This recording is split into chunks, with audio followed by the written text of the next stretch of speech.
Every December, we celebrate Rizal Day. We post his quotes, visit his monument, and call him our national hero. But what if I told you that our true goal is, as Filipinos, should be to make Rizal obsolete? It sounds strange, even disrespectful, but this is exactly what historian Renato Constantino challenged us to do. To make Rizal obsolete means not to forget him, but to finally live in a society that no longer needs him to remind us what's wrong. Constantino said Rizal's writings holds up a mirror showing the ignorance, corruption, and colonial mentality of his time. But over a century later, when we look at the same mirror, we still see the same reflection. That means we've failed to progress. The goal then is to transform that mirror into a window where we see not our flaws, but our growth as a nation. Making Rizal obsolete means proving that we have learned from him.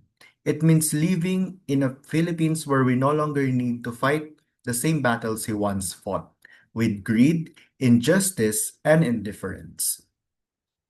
Rizal criticized the Tulisans of his day, men who use power for personal gain.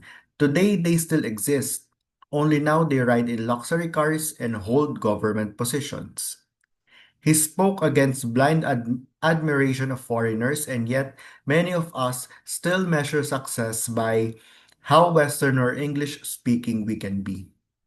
He warned us that speaking a foreign language without mastering our own would disconnect us from our identity.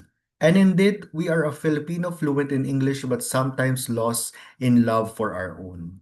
Rizal's dream was not for us to worship his image, but to complete his unfinished revolution through education, compassion, and reform. The sad truth is, he remains relevant because our society has not yet changed enough to make him unnecessary.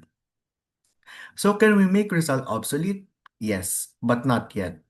We can when our government no longer mirrors the corruption he condemned. We can when our people think critically and act responsibly without waiting for a hero. We can when our culture no longer needs to borrow identity from others. Making Rizal obsolete means turning his dreams into our daily reality.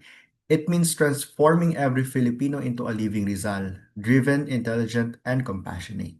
When that happens, we won't just celebrate Rizal Day once a year, we will live his ideals every day. So let's not keep Rizal alive just in statues and textbooks. Let's keep him alive through our actions until the day we no longer need him to remind us who we are. That day we will have truly honored him. That day we can finally say we made Rizal obsolete.